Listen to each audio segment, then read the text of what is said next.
15 તારીખે સાંજે 2 શાક લઈ આવેલા અને ઘરે જમ્યા પછી એ જ રાત્રિએ એટલે વહેલી સવારે 16 તારીખે વહેલી સવારે એ અશોકભાઈને અને એની સૌથી નાની 5 વર્ષની દીકરી એને પેટમાં દુખાવો થયો અને ત્યાર પછી સવારે 9 વાગે એને નજીકના ક્લિનિક ઉપર સારવાર લેવા માટે ગયા તો ત્યાં એણે બોટલો ચડાવ્યા અને દવા આપી. સાંજ સુધી રાહ જોઈ કે રાહત થઈ નહીં.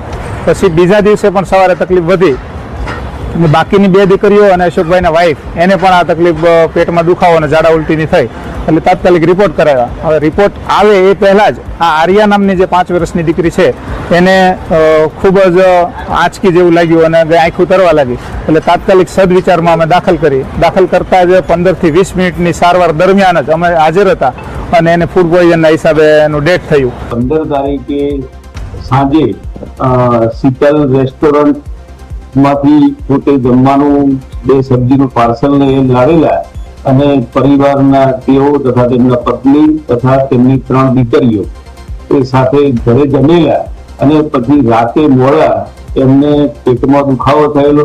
એમના શાળા તેઓને સદવિચાર હોસ્પિટલમાં ટ્રીટમેન્ટ માટે લઈ ગયેલા.